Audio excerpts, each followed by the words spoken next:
Gotta redo that one. I'm lefty, not lefty. So, bang! Neevesknives. I'm Jared, and we are live, ladies and gentlemen. Live on Neevesknives. How's everybody doing tonight? So, got a bunch of different topics I want to go over,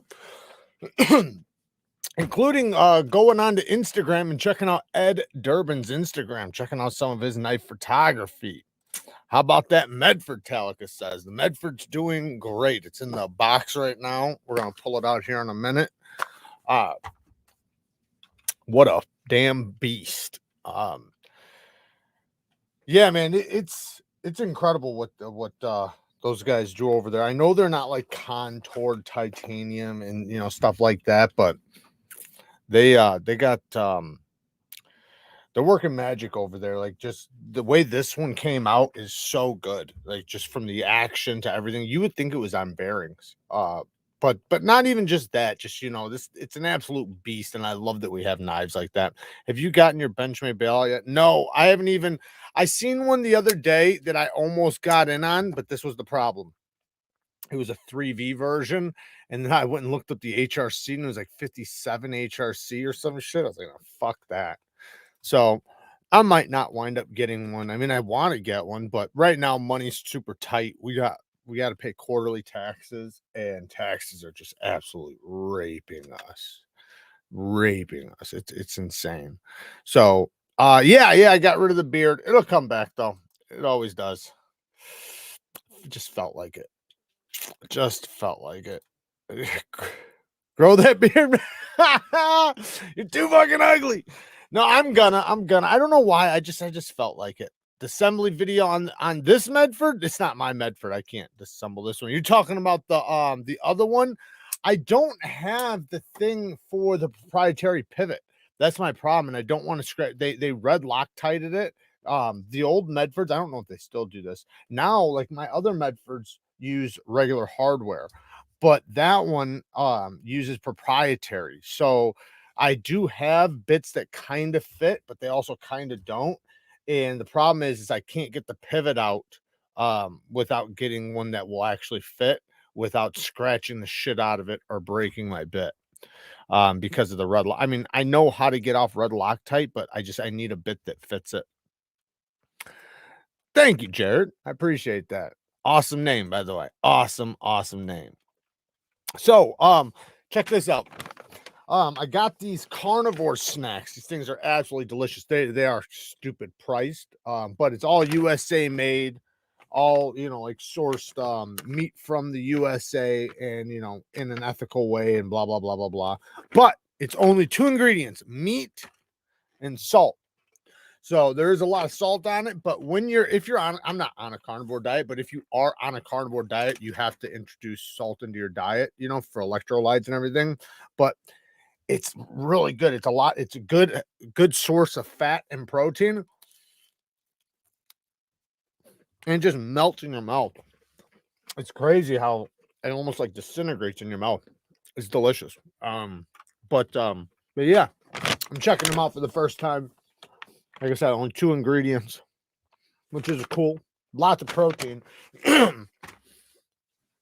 I struggle getting in my protein intake every day, so I try to look for snacks with lots of protein. Dude, they're delicious. Like I said, they kind of just like melt in your mouth. And the fat is a really good source of fat. So that's actually the kind of fat you're supposed to have for energy, testosterone, for a lot of things. I mean, you don't have to go from meat. Like, if you're a vegetarian, there's lots of ways to get it from plants too. No, this is the first ones I got. I only got these ones. I got 2 bags of the same ones. I'm gonna probably wind up trying some of the other ones, some of the other kinds. Whatever they are, because they have all different kinds, like all different kinds of meat and stuff. So I think they even have lamb and stuff. So I'll try it out.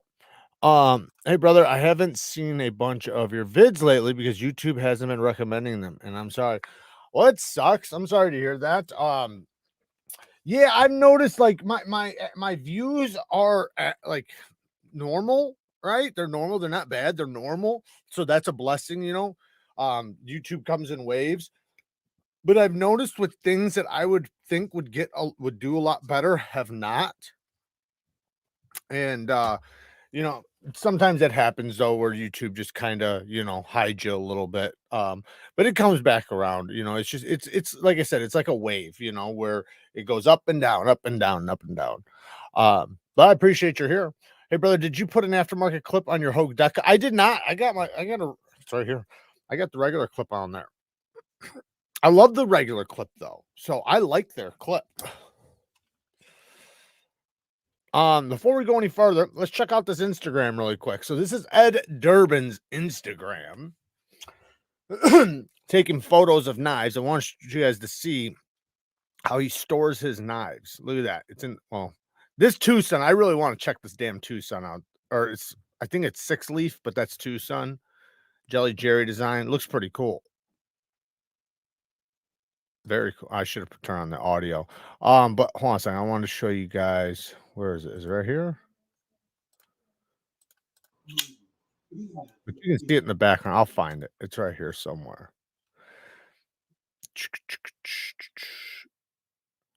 I seen it because here it is. Bam, right here. Tag me on it. Look at this. Watch how he stores these things. This is pretty dope. Not a bad idea either. You can see he's got a couple knives. Look at that. He's got them separated with cardboard. That's dope. Good idea.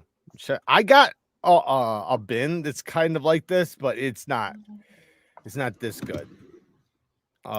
We got a whole nother setup. We got like bins with boxes, so in like all different companies, but we got some of them mixed up. So what is that? Some Tucsons. Very cool. But yeah, go and follow him on Instagram. Check that thing out. I've never even tried that thing. I think I seen that on Mike Emler's channel a bunch of times. So got the Goliath. This looks pretty dope too. That looks like a pretty good Tucson. I just hate that damn pivot. What kind of steel is that? 14C? That's cool. They got nice cuts of carbon fiber. Look at that multi-row bearings. Wow. That's cool. Like I always said, man, like with some Tucsons, man, you really get all the bells and whistles. And that's what always was so badass about Tucson was that you got. Yeah, I got a nerd. Yeah, I got the holy nerd. But you would get, things that you would pay quadruple the money from other companies. I've been working so much that I have fallen behind on my videos. It happens, man. It happens. It's funny watching vegans and vegetarians find out that animals and insects feed the foods that they eat. Plants, vegetables, fruits absorb nutrients from animal carcasses and much, much more. Like the whole thing is a circle. So, the circle of life, right? I think all of it's hilarious, just like when they think they're being ethical by doing it, not realizing all the animals that die from pesticides and everything else to try to grow plants. Whatever, though. I mean, I don't care what kind of diet somebody wants to be on because I do think everybody responds differently to different diets. Obviously, there's going to be core things that everybody pretty much needs, but there's different ways to get that, right? And certain people, respond better to this, certain people respond better to that. And depending on your activity level, where everything, all falls into like what your diet should be. And but I think it's good to just know or not know, but good to pay attention to it. I think it's a very good thing to pay attention to, what's going into and all of that, um, because like say healthy hormones, everything, relies on all of that shit. So thank you, Harvey. I appreciate it. I respond well to a cornbread diet. I love me some good cornbread. Do you ever eat it? So I was raised this way. I'm not saying I know a lot of other people don't do this, but I was raised to eat it with syrup. So you take your cornbread and you put syrup on it. That's the way I eat cornbread. Not saying I don't eat it other ways, but that's the way I prefer to eat it because that's the way I was raised eating it. I feel better when I just eat processed food. Not saying that's all I eat, but I definitely feel better. I would, unprocessed. Oh, I read that wrong. Yes, definitely. I was about to say, what? Yeah, unprocessed food. That's the worst thing for you is processed food. Processed food is so bad. People don't realize how bad they feel because they're, what the hell just happened? They're eating from their mouth, meaning like what their mouth desires, whatever the taste is. And the bad thing is that when you eat like that, yeah, your brain and your mouth is satisfying, but your body's not. And if you just changed the things that you're eating to the actual things you should eat, you'd be surprised how much after like 2 weeks your body, your mouth, and your brain will crave it. Like literally, you will crave it way more than that other stuff because you actually can feel the difference. And like in just everything from your energy level, your focus, your everything. When I started cutting out carbs, holy shit, I cannot explain how much energy and focus I got. And then I still eat carbs, not that I don't eat carbs. So every once in a while, I'll fuck around and eat a lot of carbs and I will totally feel like shit for the rest of the day. And I'll realize like, man, why did I do this to myself? But it's just you start getting that taste, and they are delicious and they're made to be that way. It's kind of like cocaine, right? It's like cocaine's fun as hell, it's meant to be that way. Same thing with sugar, same thing, and it's meant to be good. It's meant to be good. It's meant for you to desire and to be addicted to. Jones with the 2 bones. Damn, I show up late and you got in a fight with a razor. I did, and the razor won. The razor did win that one. 10 out of 10, I'd recommend cocaine. Woo! I love your thumbnail. Let's see here. Sugar added sugars are the worst. Yeah, I don't fuck around with any of that. I do. So like what I can't think of the name of, but there's this natural sweetener. I forget. It's in that magic spoon cereal. I forget what it's called, but it's an actual natural fruit, like that's a sweetener. So there's no sugar. That's a great way to sweeten things. Grandma used to say, "A moment on the lips, a lifetime on the hips." That's a good saying. I like that one. I might steal that. Shout out to Grandma. A second diet channel. No, it's not a diet channel, but we will definitely get into whatever. I pretty much just like, especially tonight, just winging it. Cocaine is a hell of a drug. Yes, it is. TKELL knives are the best. They're badass. I love TKELL knives. Shout out to my new knife design with TKELL. So yeah. Like I said, there's going to be some little differences, some little changes. I'm talking to Tim now about the steel. I'm trying to shoot for Magna Cut. We'll see how that goes. It might change by like $10 or so if we go to Magna Cut, but we'll see. We'll see how it goes. Maybe even more. I don't know. Jared, when were you born? 86. I was born in the 80s, probably the oldest fart here. I don't know. I was born in 86. Yeah, thank you. Thank you. I like it. I think it's badass. I think it looks nasty. And I like that it's something that can't be stripped from you because it's going to be dual edged. Like to get this out of your hand, you would have to just get away because to try to fight this to just stop it or to prevent it, it will do more damage. Like it's just going to do, think about it. It's double edged. So even if you try to grab it from the spine, it's going to get you. Even if you go for like, if you try to push it this way to like try to rotate it, all you got to do is just rotate your wrist. It's going to do so much damage trying to prevent it. And that's kind of the idea, right? Because like I said, when I was designing it, I was designing it around a few situations that I was in where I was trying to think of, man, what would actually have been the best tool. Admittedly, Shivworks designed something that was perfect too.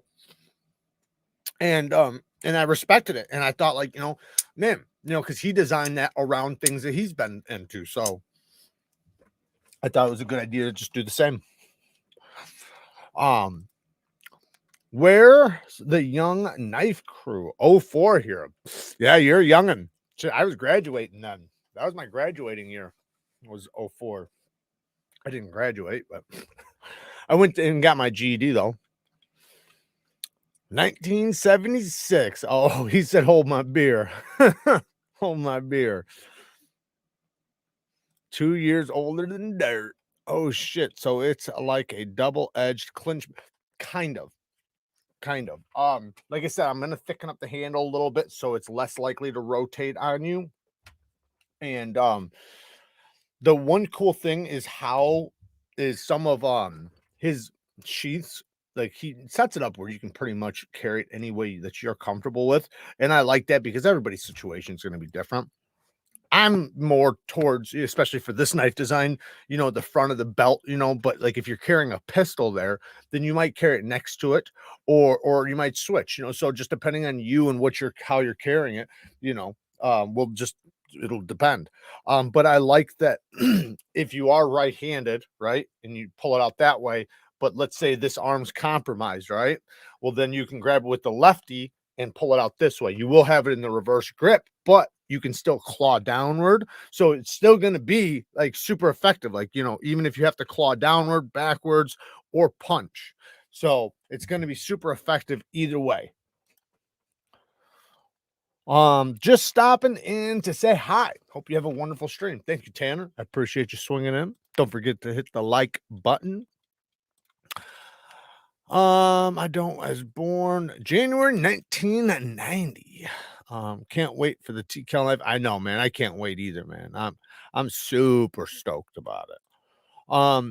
Show them fruit smells. They're over there. I don't have them in my studio, but yeah, Bones sent me 3 boxes of fruit snacks. I should have never said in a live that like fruit snacks was somewhat of my weak spot. Kara too.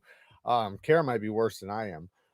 But so he sent me my favorite fucking kind of fruit snacks. He's fucking me up. Jared, you're making my inner ninja come forth. I hope so. I damn sure hope so. Yeah, it's super slick design, sir. Thank you. I really love that you went full self-defense with it. Nobody else would have done that. I know that, and that's one of the reasons why I did do that. One, working with TKELL. TKELL does a lot of tactical knives, outdoor stuff too, but mainly tactical stuff. So linking up with him, I personally, think it's an important tool. And it's not that you have to carry a strictly self-defense knife. You can carry any knife and it can serve as a self-defense knife. But that doesn't mean that if it's not fully prepared for that, like, it doesn't mean you're going to be able to obtain it, get to it. Like, it just depends on the scenario.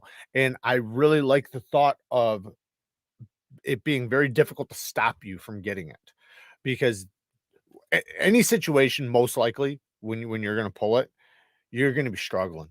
You're going to be fucking struggling for your life. You're going to be struggling to grab it.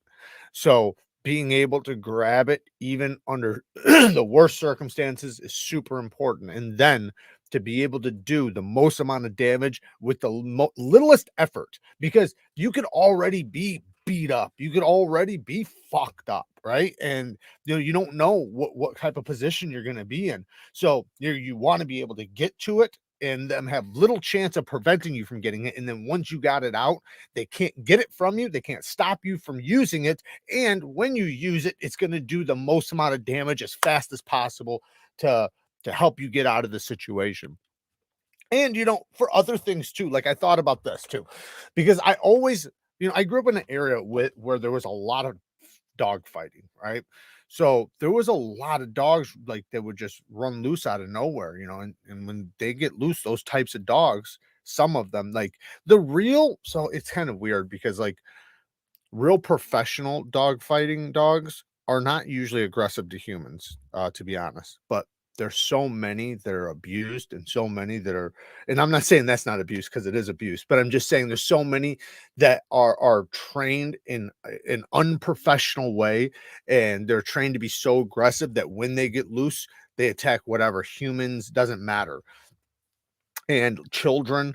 And so I always think of, because that's a likely scenario, even in a good neighborhood. And I guess that's my point is that, like say if I'm in the projects, right?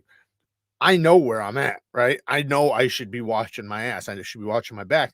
But if I'm just jogging around the neighborhood, like especially in the neighborhood I'm in right now, it's a beautiful neighborhood. Like I still watch my back just because it's a habit, but the majority nobody else does though. I watch people walk, I literally watch people walk around all the time and I just look at them like, man, you are such a mark because they're never watching their six. They're never watching out for anything. But my point is though, is that even in a good neighborhood, a dog can attack your child, can attack your neighbor's child, your nieces, your nephews, you, your wife, your girlfriend, whoever, right?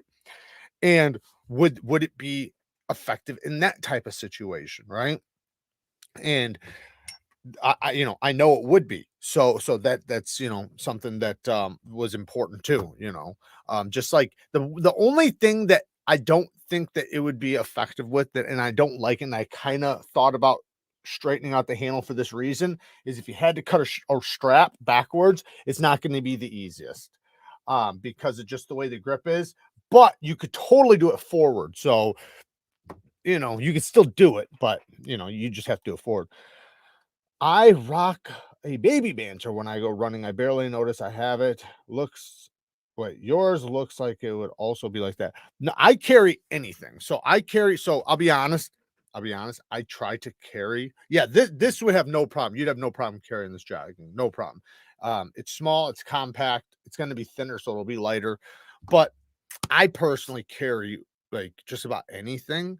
If I'm really jogging, then I'll go for something lighter, maybe like the Hogue Deca, the Cubit. But I always want something like a just in case thing, and my brain just goes there. And I know it's not healthy. I know it's not like always, good to think like that, but I always put myself into the worst scenario that could possibly happen, and my brain just works that way.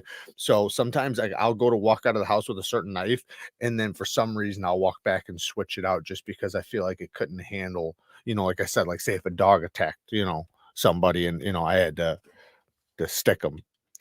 Head on a swivel at all times. I look for exits everywhere I go and never sit with my back to the door, and I carry a pistol and 3 knives. Yeah, and that's pretty much the way I am. I'll definitely be getting one for my wife as well at work. She can't have her pistol on her. Dude, yeah, that's very smart then. Isn't that the worst shit? Because like it's like the places where things are gonna go wrong, it's like they try to prevent you from actually being able to defend yourself in the places that you are the most, because where are things likely to go wrong? Where you're at the most. Do you know what I mean? Because that's the place you're at the most. So like say if it's a 1 in a million chance something goes wrong, okay, but you're always there, right? So it I hate that. But yeah, they can't stop her from carrying that, which that's awesome. I don't know where you live, but the majority of places in America, you can't stop somebody from carrying a knife. You can stop them from carrying a specific size, but this is going to be a good size, so it should be pretty legal just about everywhere. But the one thing is, though, is it's double edged. So we might, I don't know. I'm going to talk to Tim about this. Most likely, we're just going to do double edge. But if there are some requests for single edge for legality reasons, maybe I can talk to him. I'm not sure though. It's just good to know your surroundings. So many people are oblivious, dude. Everybody's oblivious, and you can tell. Like I can walk through a neighborhood and see who's been comfortable for a long time. Because I've never been comfortable. So I can see the people, like just the way they move, the way they walk, the way they everything. I can see they've lived in a good neighborhood their whole life and they've probably never had to, So, that's awesome for them, right? Awesome for them, but that also means that they're going to get caught with their pants down if anything does happen. So, and yeah, man, it sucks for them, because you'd be surprised how quickly you can de-escalate something or prevent something. Like, we were telling this story a few months back. Me and Kara, we walked to the gas station. We were on our way back, and just in a split second, I seen a car. Right, and like I said, I'm always on a swivel. I seen a car. The way he switched lanes and pulled over, I knew 100% like he was going after somebody. I knew for a fact he was robbing them, jumping them, shooting them, something, right? So I instantly grabbed Kara. I said, cross the road, cross the road. And she's like, what? Why? I said, cross the fucking road, right? And I grabbed her and I started crossing the road. And she seen dude jump out and then start going after these dudes. And he was just like going after him like to talk shit or whatever, but who knows what it could have turned into, right? But she was like, man, I'm surprised you seen that. And it's like, oh, I seen that a mile away. I knew what was happening. I can tell by his aggressive driving tactics, the way he pulled over, the way his door opened up, right? Before he ever even jumped out, I knew what time it was. But I've seen that so many damn times. I've done that my damn self. So I know, you know, but the worst thing is when you're in a neighborhood that's never likely to happen, which this was right here in this neighborhood too, kind of. I mean, it was down the street. But so it's not something you're used to seeing around this area, but it's not far from where those things do happen. So a lot of the people that live around here, a lot of them come from those areas like myself, and then some don't. So just, you know, poison tipped knuckles an idea. That's hilarious. What price point's gonna be? I may need to grab one for the work also because I can't carry either. Man, I fucking hate that for you guys. Around the 250 mark, give or take. I'm trying to get a little bit lower, but it seems like that's where it's going to be, right around there. It's 100% USA made. It's going to be made in a small batch. There's only going to be a limited amount. So the price is pretty much just what it's going to have to be. There's not much I can really do about it. But I honestly don't think that's too bad of a price considering small batch, 100% USA made, all the way down to the damn hardware. And you know, you're gonna have replaceable, if you want, you can get the replaceable grips for the karambit ring, you know, if you wanted that, or you could just get the one with the karambit ring. So let me scroll down and do martial tricks with it. Martial what? When I go walking, I carry a cane and do martial tricks with it. Yeah, I mean, you gotta carry whatever you can, right? I mean, depending on where you're at and your location, I think it's good to just have anything. One time, not that we're into story time or anything, but one time I broke down, right? I broke down in a horrible area to break down, like the worst fucking place ever to break down. And I knew what time it was. Like this is bad. This is really bad. I like this is the worst place to fucking break down. And I had to get out, and I had at the time my girlfriend that was with me.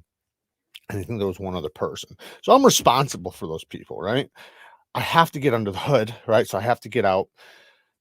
And I know this neighborhood kind of, you know, but I also know that this is a bad part of that area. So it's, you know, it's very likely that I'm going to come get checked because they're going to want to know why I'm on their block. Anyway, so I get out, I start fucking around, and I see some homies like, I don't know, half a block down the street, right? Looking, staring. And then I watch like 4 or 5 of them jump, you know, get down, and they start walking towards my way, right? So I instantly just went into like fight mode. I fucking tore my shirt off, and I had a knife on me, and I tied the shirt around the knife and then around my hand so that they couldn't get it away from me, right? So, you know, that was my plan. Like at least I'm gonna shank the fuck out of a few of them. I didn't have a gun on me. I wasn't carrying that day, and they walked up. As they were walking up, they seen that I had that blade, and I just looked at them like, "What's up?" And I said that. I said, "What's up?" And they just kept it walking. So they realized like this is not going to be a good time. This is not going to be an easy time. So, which luckily, because I honestly think it would have went bad otherwise. Not that I think that that's a good move all the time, and I probably wouldn't have done that under any other circumstance. But because I do think that that can also antagonize. But I, sometimes because I'm also from that area, so it's like it's a little different, because you kind of know like the body language of people, and they could probably see the body language of me that I'm not a mark. So if you stay ready, you ain't got to get ready. Well said. I feel better when I'm eating what someone else cooks. I think that goes for a lot of us. Hi, Jared. What grit stone shall I start with to sharpen from factory edge? 300 grit or lower. You don't want to go. You can technically go to 400 grit, but I personally always recommend 140 to 300. So if you can get a 140 all the way up to 300, that's the great grit. Now, the thing is that you have to know what grit it's using, because like say if you go to a Veneve, right? Just for an example, an 80 grit from Veneve is not actually 80 grit. It's like 300 grit, 350 grit or something like that, because their grit rating is different. So, and it's a resin bonded stone, so the diamonds are different. But as far as diamond plates, and this is specifically what I'm talking about, diamond plates, not resin bonded, not CBN, actual diamond plates between 140 and 300 grit. Yeah, I like bringing a knife to a gunfight. I've seen it. Jared, my terminal for my trucking company is in Gary, east of the casino. You know where that? Yeah, I know that place very well. Yeah, Gary, Indiana. That's a shithole too. Place is almost deserted. Well, it's not deserted, but it used to be like a booming place. Now it's like North Chicago. Most people have never been in a fight for their life. No. They think movies are real and they can handle it. That's so true. That's so true. Yeah. Born in 53. You're getting old. You're getting up there. It's all right, though. That's wisdom, right? Wisdom. It depends if you're going to reprofile or just stick with the same angle. I don't think it matters. One bit. I would always recommend your first stone, because you're going to remove the same steel regardless. Even if you stay at the same same angle, you're still removing the same amount of steel to resharpen it. So why spend longer? Let's say 600. Why spend longer on a 600 than just going to a 300, spending half the time? Then you can jump to the 600. That's the way I look at it. But obviously, if you're not changing angle, you can get by with a 400 or a 600 if you have to.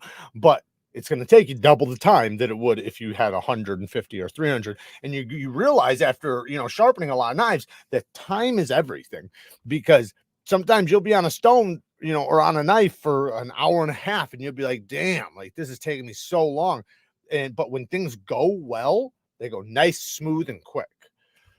Not saying if you're spending a long time that it's going bad. I'm not saying that, because like when I sharpen this Medford over here, it's gonna fucking take me a good long time. Anytime you sharpen something like this, it takes you a long time. But that's just the nature of the beast with this type of knife. Most knives are not going to be like this, but there's a lot that are. So, you want to be prepared. And there's a lot of fixed blades and stuff out there. The Tactical Fighting Folder. What a badass knife. Ooh, look at that. Look at how smooth that is. Look at that. I'm like easing it when I do it. I could just drop this sucker, but I don't want to, because you see that? I could just drop it, but I don't. I ease it down, because that fucker's ready to take your finger off. I love it. Yeah, the Alaskan Ulu was on Forged in Fire. Off topic, but I watched your video on the Kubi Titius G10 and Titanium. Had to order one of each. Excited to see what they're all about. That's a good one. It's a really good one. The budget one or the premium one. They're both really good.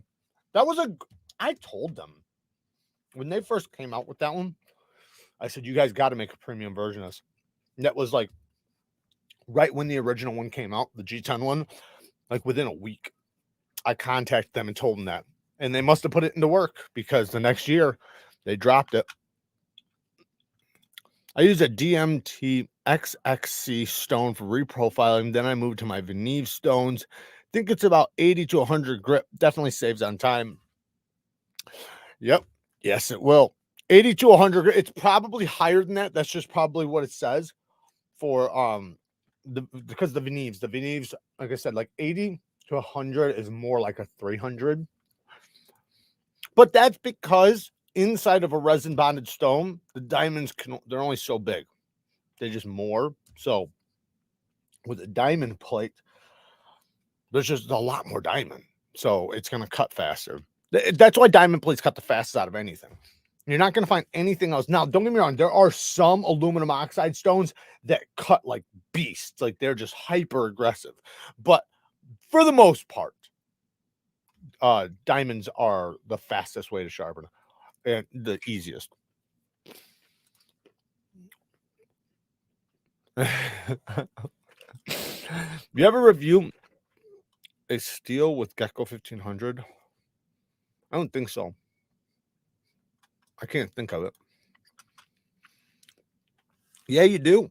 You absolutely do. And when you do that, finally, make sure you use my affiliate link. Blade HQ or Smoky Mountain Knife Works. I don't think GP has them, but Smoky Mountain has a ton of them. So does Blade HQ. They're usually available. So, and they have different custom versions. So, unless if you're wanting a specific pattern or whatever, but they usually have quite a few. Cold Steel 8015 Light, 67 bones on Amazon. That's awesome. If anybody grabs that, make sure you use my Amazon link. That's a good one, man. You know what pisses me off? And I'm not that mad because I love my 8010 Light that has titanium scales now. But I ordered the Tonto one and I got the drop point. And I was really hyped about the damn Tonto because I wanted that nice thin hollow grind, that dual grind, but it is what it is. When I got it, I was like, do I really want to send it back? I usually don't. Thank you, Todd. Yes, there's my Amazon link right there. I have a bunch of stuff in there that I recommend, all kinds of sharpening supplies, anything basically that I use in my videos, you can find in there.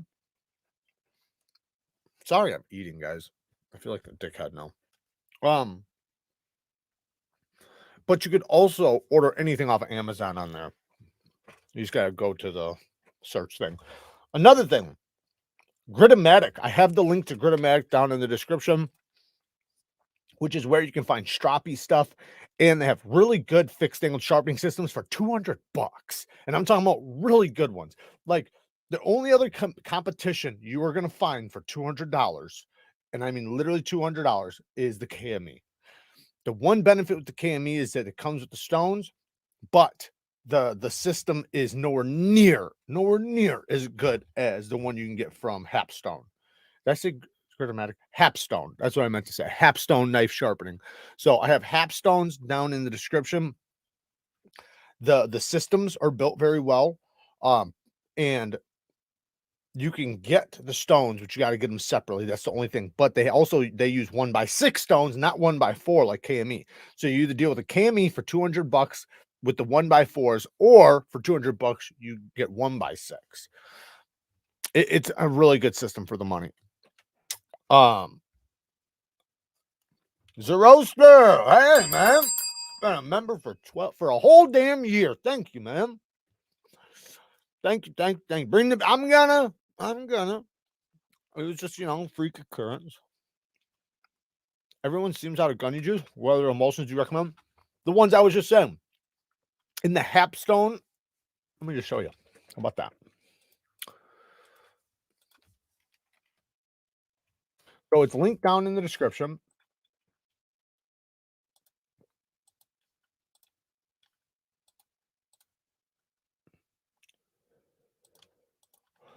Okay, let me just move this thing out of the way really quick. So if you scroll down here, or let's go to accessories. So you see they got the different stuff here. Let's go to stropping. Right. Where is it? Are they all out of this? No, they can't be all out. I just seen it yesterday. Hold on a second. There we go. Shopping compounds. Right here. This stuff. They do have some gunny juice here if you guys really want gunny juice. But this stuff, stroppy stuff, it's all color coordinated. Yes, it's more expensive, but you're getting more. So the bottle difference is it's about this much of a difference. So like the stroppy stuff's about this big, the gunny juice is about this big. So it is a big difference in the amount. You are getting more, but it's color coordinated. So you know exactly what compound you have on the strop that you're going to use. Gunny juice is all the same color. So if you have 12 micron on one strap and 3 micron on another strap, unless if you wrote it down, you are not going to know which one it is. So I do really like this stuff, and it's really good. It's just as good as gunny juice, if not better, because of that reasons. And if you look, they even got some Neevesknives here. It looks like, holy cow, they got some Neevesknives stones here. Um the Phoenix series one's nice for 135 bucks. Wait a second. Is that right? That's super cheap. Holy shit. That can't be right. Hang on a second.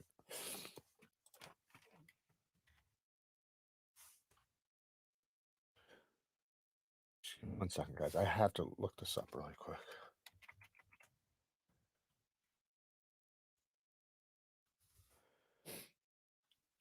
$160 on my other link. Yes, that's a very affordable price right there. That's $30 less. Damn, yeah, 25, 30 bucks. And I can show you guys. Well, you guys can go look at it yourself. If you go to my Neevesknives store, you can see I have Neevesknives stones in there. They got them for 130. That's awesome. Hell yeah. What ones do they have? Do they have them all, or do they only have the one? Maybe they only have the one, the 1200 and the 2000. Maybe that's why. Here's all the different sizes. There's actually more sizes than this because there's also the dogs. But anyways, it's still cool either way. But that's all linked down in the description. We got members. Zeroaster coming in hot with 5 new members. Shout out to Zeroaster and shout out to the new members, man. Thank you so much. I do appreciate it. And thank you to Todd for notifying me. I do appreciate that as well. Always has my back. Lacey had diamond emulsion for a while. Not sure if that's still true. Yeah, she sent some my way, so I'm gonna be trying it for the first time. What was that knife? What was the knife I showed before the cold steel? I'm talking about the Medford. Oh, I have the first impressions of it up. 2 videos before this one. This thing is so damn smooth, man. It's almost scary smooth. It's really good. How much carnage would a blade do with one edge sharp and the other edge serrated, and the both sides of face of blade with cheese grade holes? Probably a lot. Sounds nasty. You taught me to freehand. I could never go back. That's what's up. You know, once you learn it, I mean, you can't unlearn it. That's it. It's kind of like riding a bike. Like if you haven't, I know a lot of you haven't rode a bike in over 10 years. Me neither. So, but I promise you, I can get on a bike and just ride it. That's the way sharpening is. What was that knife just show? Oh, I already saw that one.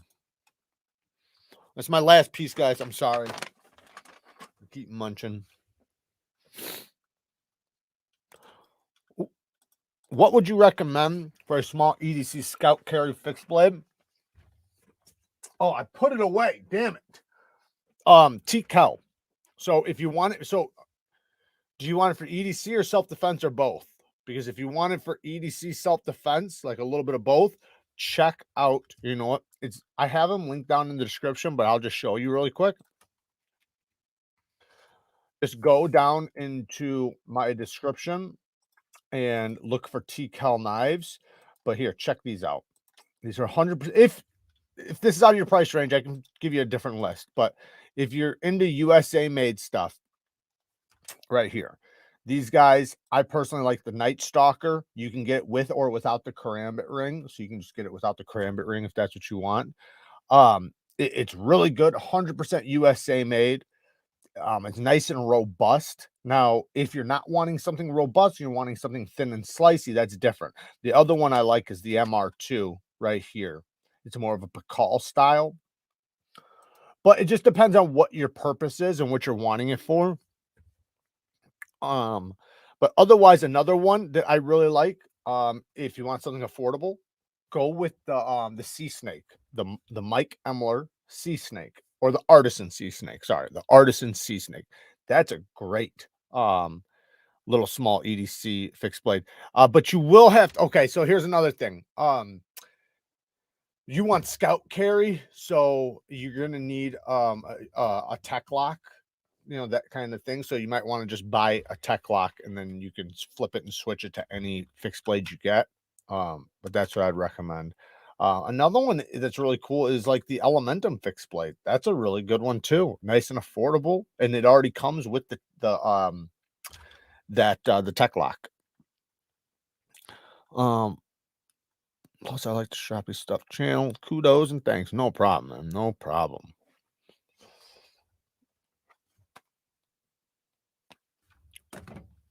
I'm just scrolling down. I probably missed some stuff. I'm sorry if I miss anything. You guys want to make sure I see it. Just ask it again. Don't worry.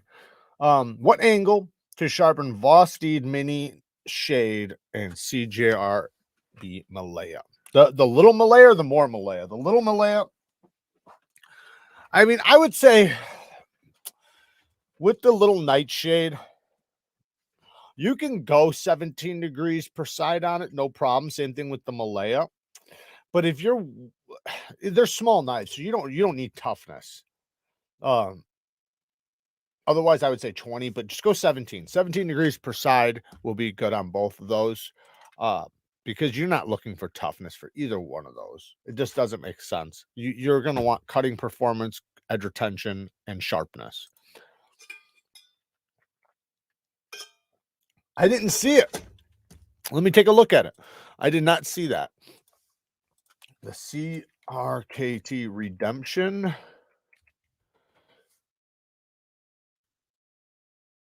Oh, and magnet cut. No, I haven't seen this. Let's check it out really quick.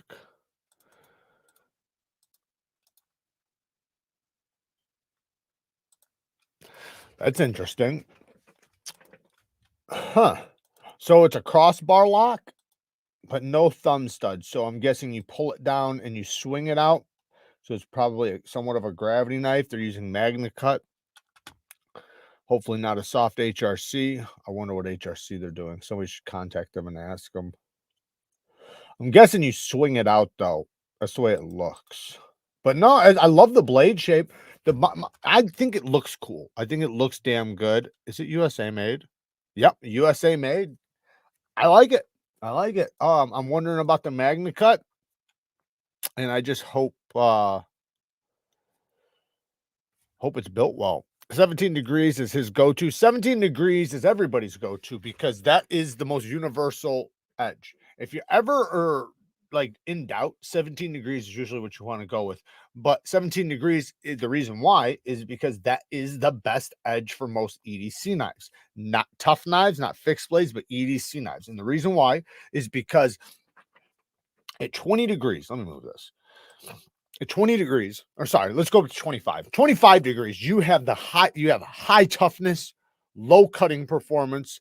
You know, then when you go to 20, you have better cutting performance, but you have equal toughness. So it's like almost equal. Sharpness and toughness is equal.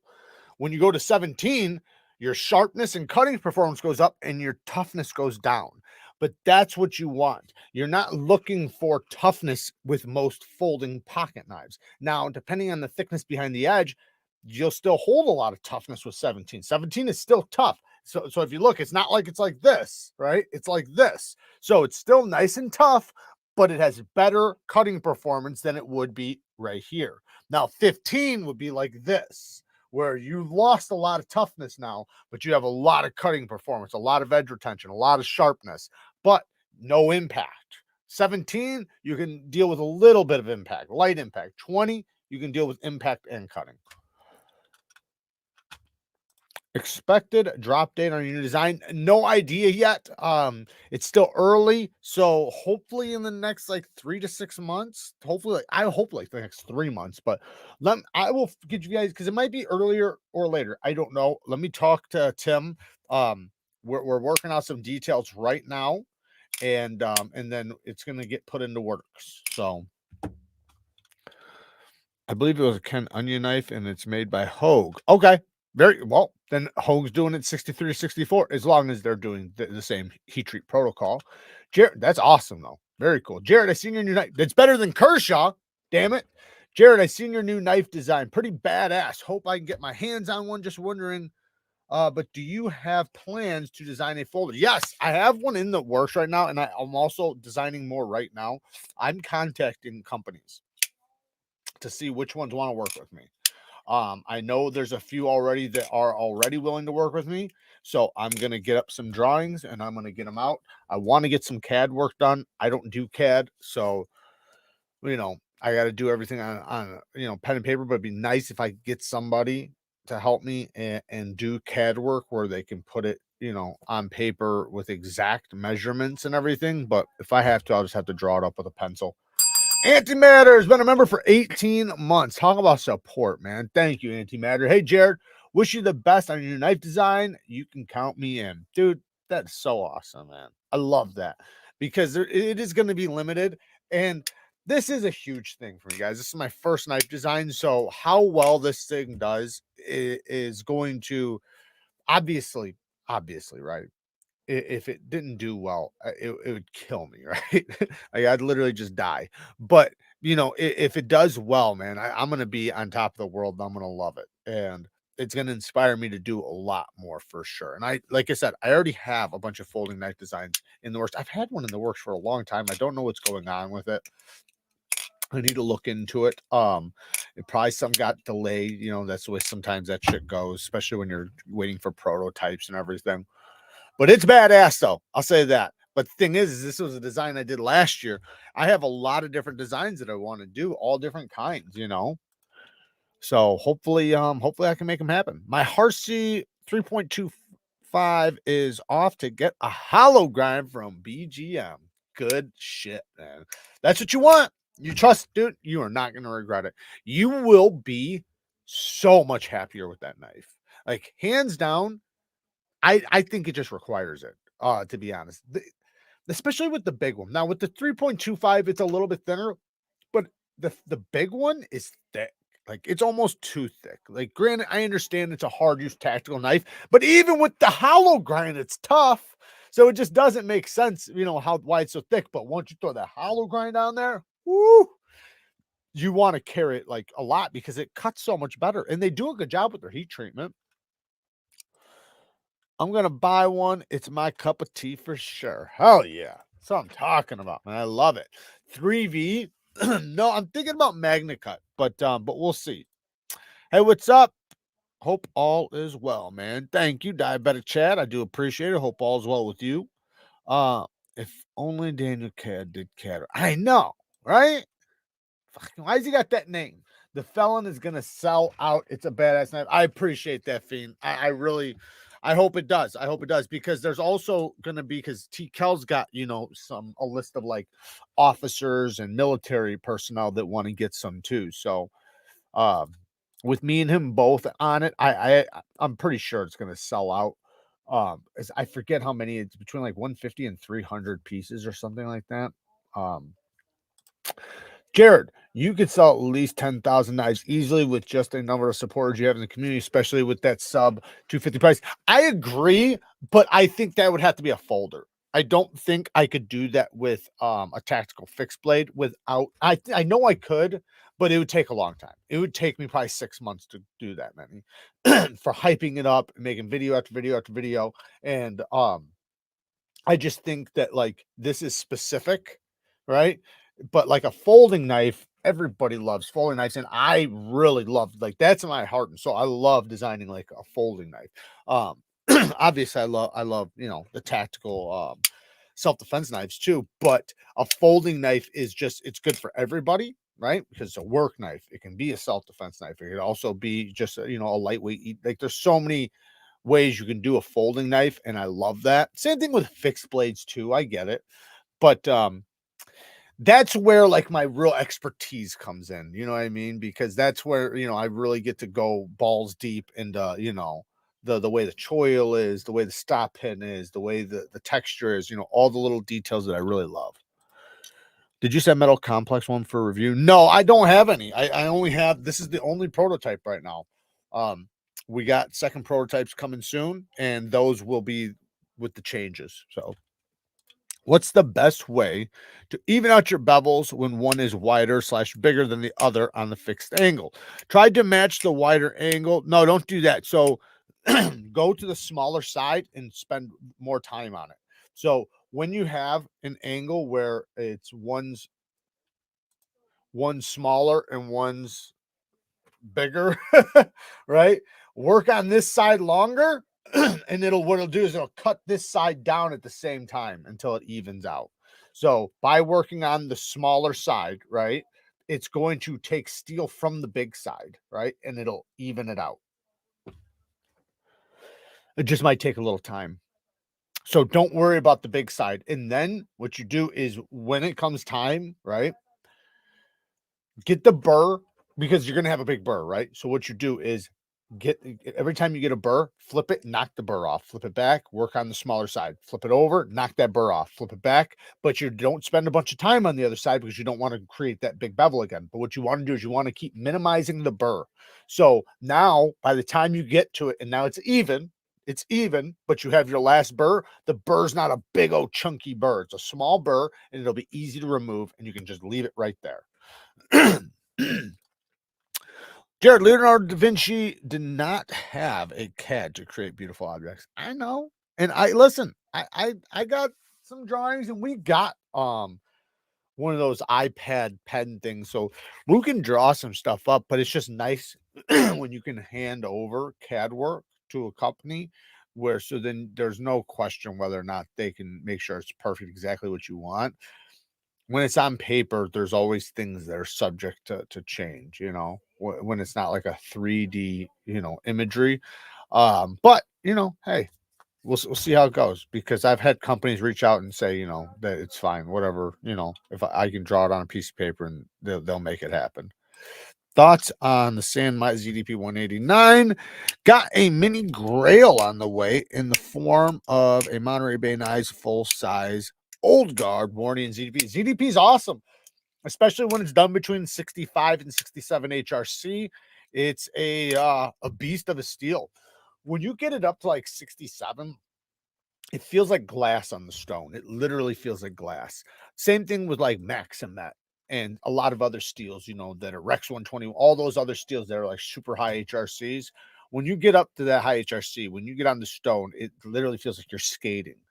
But that's also why, because the high wear resistance, it takes so long to sharpen them. However, the results of the edge that you can create, especially when you know how to sharpen, is insane. Like you can get outstanding results because it has the hardness and the stability to really take a keen, fine edge and really hold it to the max.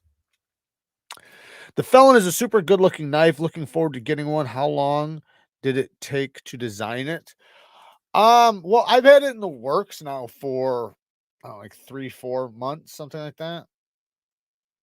Since Blade Show, basically. Since before Blade Show. Sorry. So like, yeah, since before Blade Show. I actually seen these the first time at Blade Show. So yeah. To draw it up, I did multiple different drawings. It originally had a different handle on it. So it's had some changes, and then you know, also, you know, Tim put his flair on it too, you know, so shout out to him. Did you send Tyrone from Cell Block 6 a review copy? Just got my Muskin Hustle order. Nice. Love the Baccarat Rouge. Hate the Oud Wood and the Ombre Leather stubbies I got. So they'll be coming your way.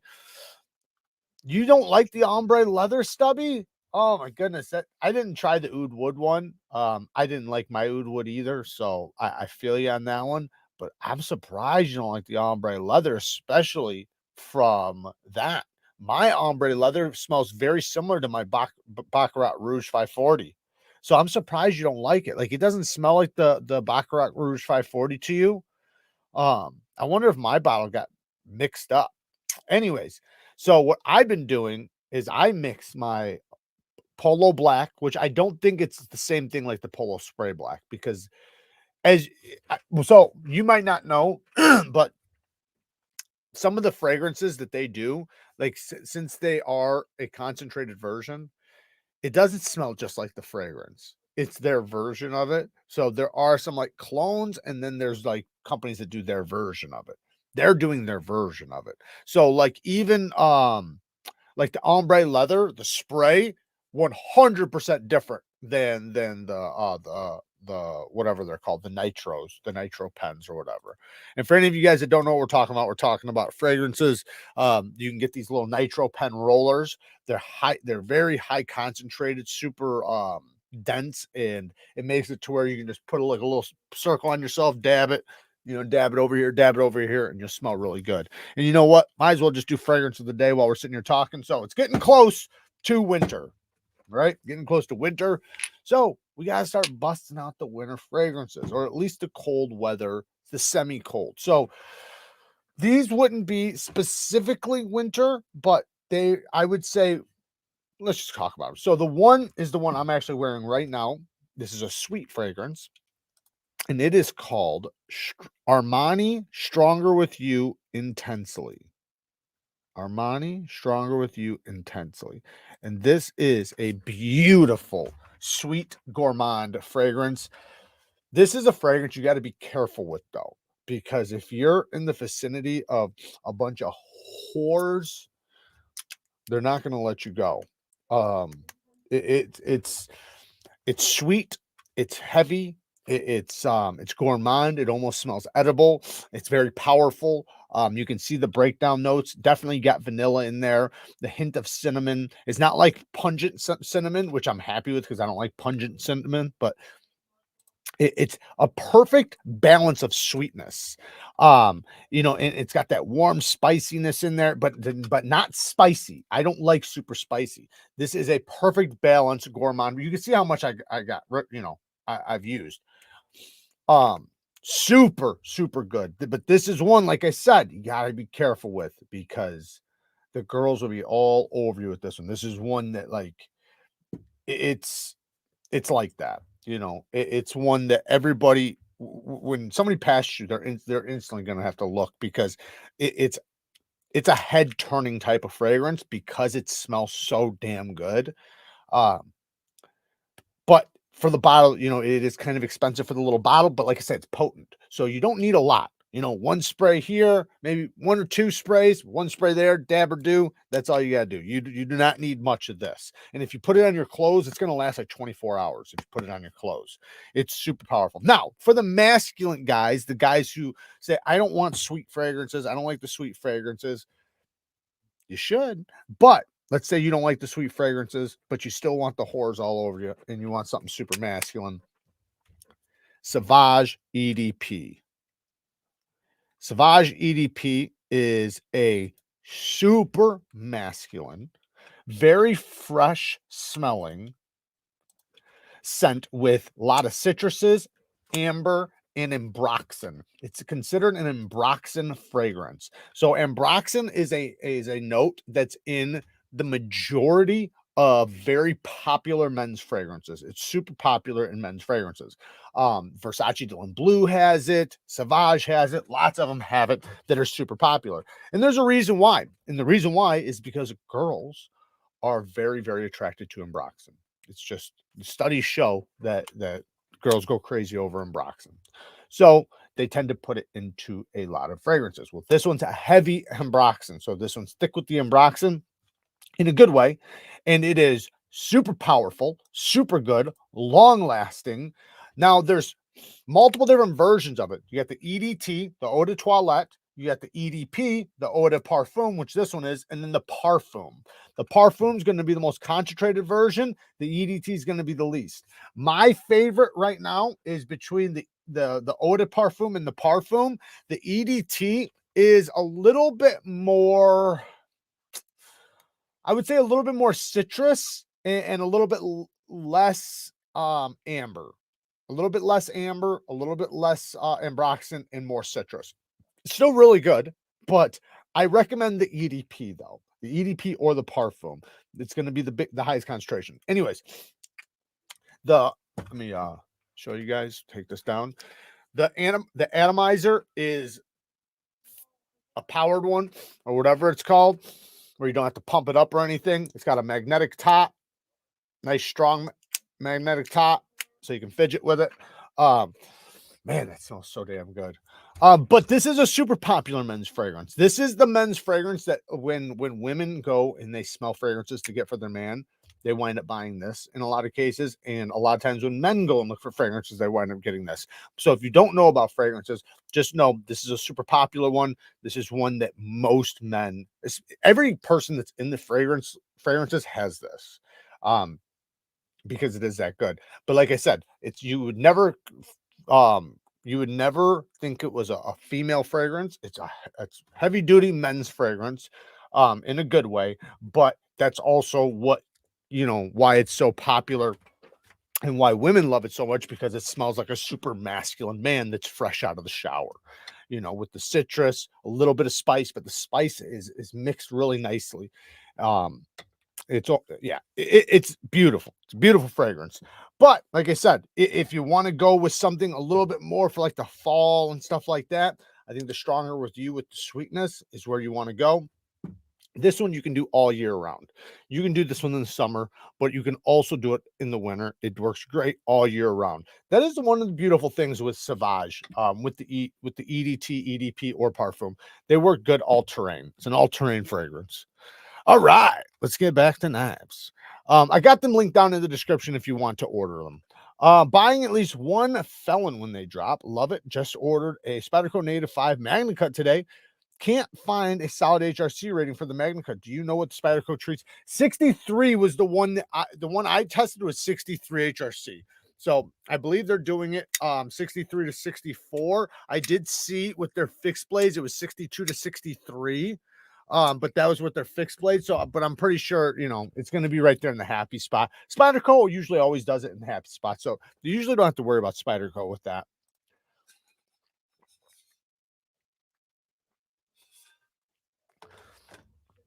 Boss says, I just got a Pyrite. I think arguably it's the best budget knife out there for the money. What's your opinion? I think it's in the list. It's in the top 7. Okay.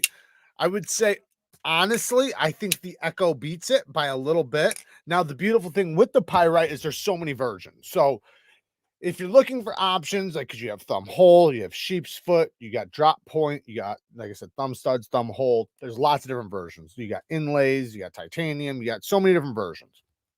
With the Pyrite, you only have with the Echo. That's what I meant to say. With the, man, I can smell this stuff. It smells so damn good. With the with the Echo, they only have the liner lock version, the titanium button lock version, and the steel version, but I personally like that model a little bit more than the Pyrite. Now, as far as other knives that compete with those, I would say the Civivi Cubit is one that competes. I got one right here. The Civivi Cubit is fantastic. The Vision FG, and but that's a little bit more money. And then the Sentinel Strike, I think, is another good one. Arguably the new Wharncliffe Elementum is really good.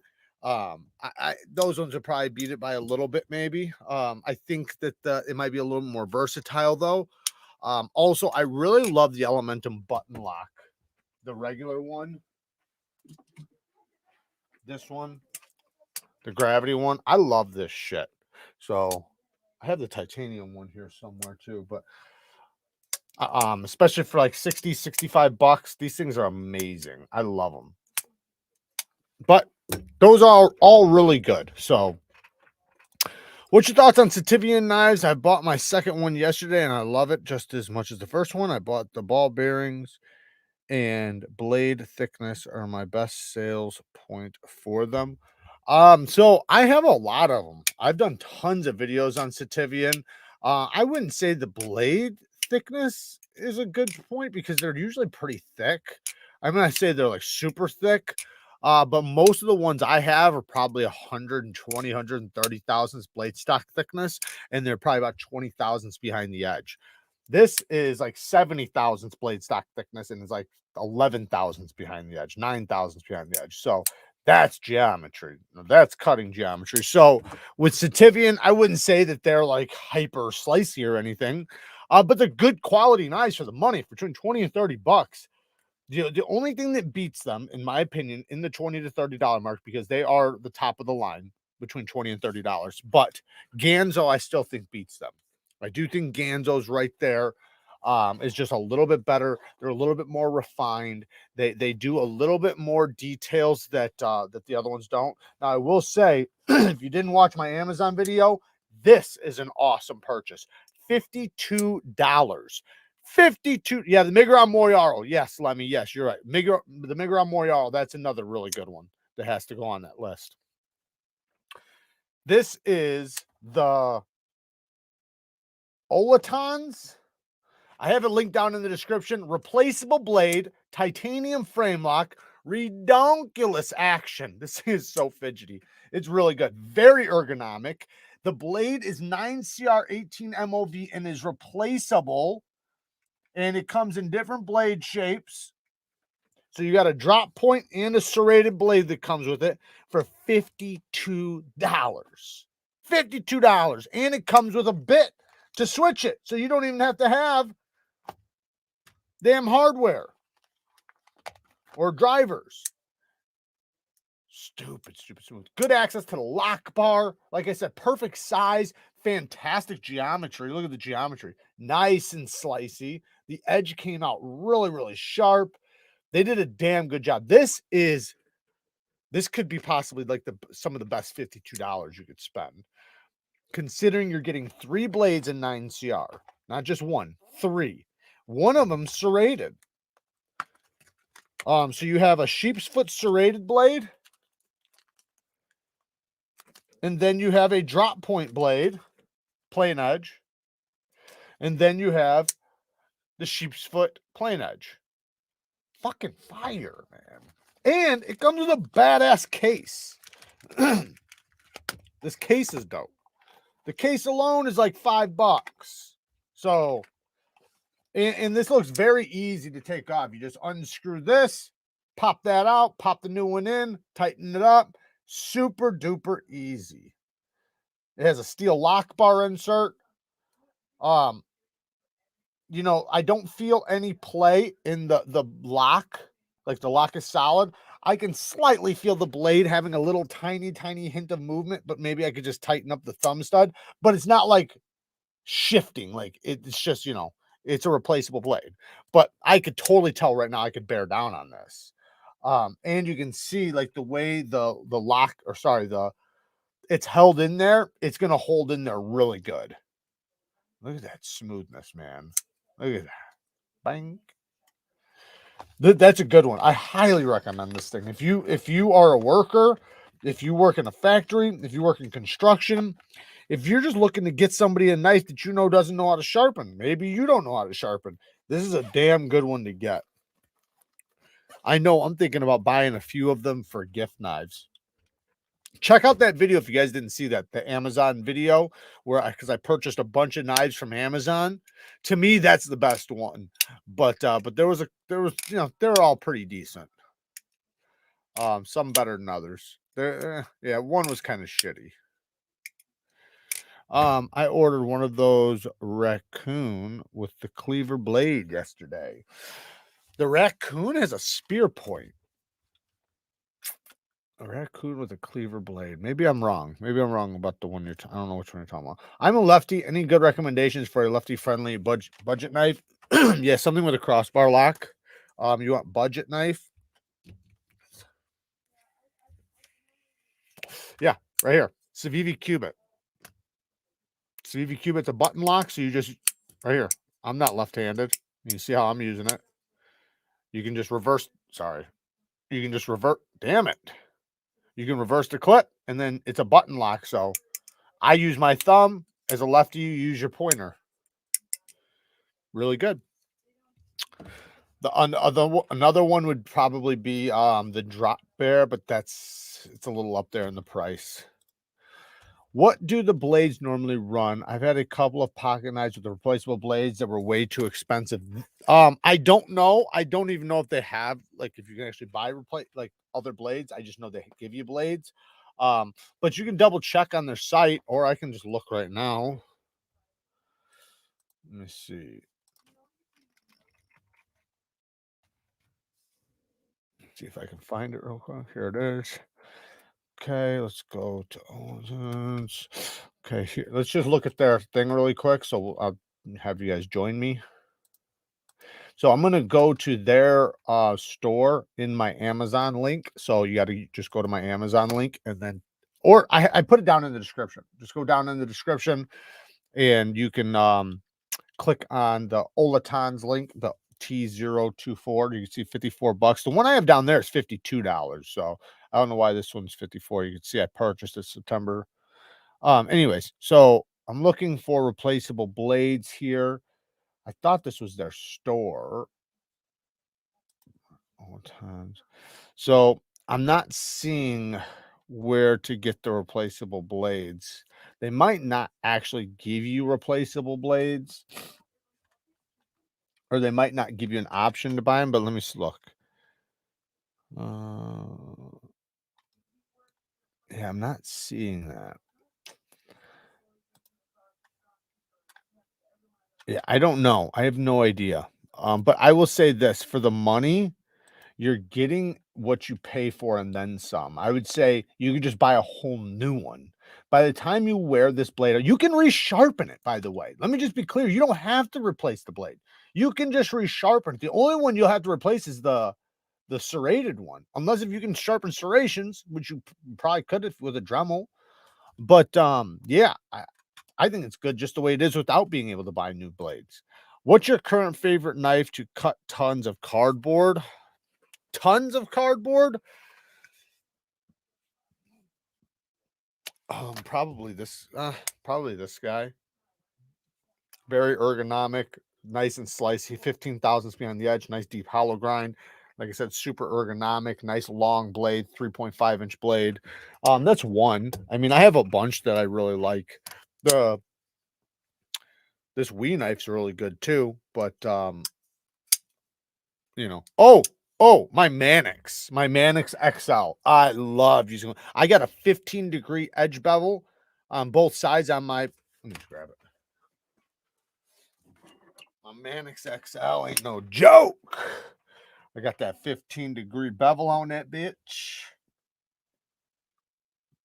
You can see he's got schmuck on it, but it's got a big ass bevel. That's my point. So, ooh, can you see my fingers? Look at that. Look at that thing biting. It's so sticky. Oh my goodness. So this thing's an absolute beast. And because you have such a long blade, like you can go to town, man. And you can really bear down on that. So that's a really good one. Jared, did you reverse flick that button lock? Or was that just yeah. Yeah. It's just thumb studs. I can even do it off the blade, I'm sure. Oh, if I'm not. Yeah. Talent. What's my favorite knife of all time? Probably the Manix. I say the Manix for many reasons. Like, I'm not saying that, like, if I could only have, well, I guess I am. So if all other knives had to go away and I could only keep one knife, right? I want like a titanium knife. I want all that. But if we're talking about like for life, then I need a lock that's going to last a lifetime and not going to give me shit. and I want to be able to fidget with it, you know, sometimes. Well, that's the way the ball lock is. The ball lock is a lock that lasts forever. You know, it stays rock solid. It's a very strong lock. It's made to be open and closed. It's very different than a crossbar lock because it uses a ball. So I think that that's a really good design, but I love like so many knives. That's such a hard question for me. Like, you know, for a long time, I refused to answer that question. Like for like 3 years, I literally refused to answer that question. How hard is it to sharpen 66 to 67 HRC ZDP 189, and what grit edge would you recommend? So with ZDP 189 at that HRC, you can sharpen it at any grit. I would say the lower the angle, the better a polish will come out. So if you go with a high edge angle, like say 20 degrees plus, I would go medium grit. But if you're going to go 17 or below, then I would say go with a polish. ZDP 189 does, you got to use diamond. First of all, use diamond. And it's not hard to sharpen. It just takes time, and it's not really hard. If you use diamonds, it's going to cut just fine, but it's going to feel a little skatey. So when you first start sharpening it, you got to kind of start sharpening it and start getting that bevel to start forming, and then it gets easier and easier and easier. But when you first start it, that's, you know, it feels like it's going to take a long time.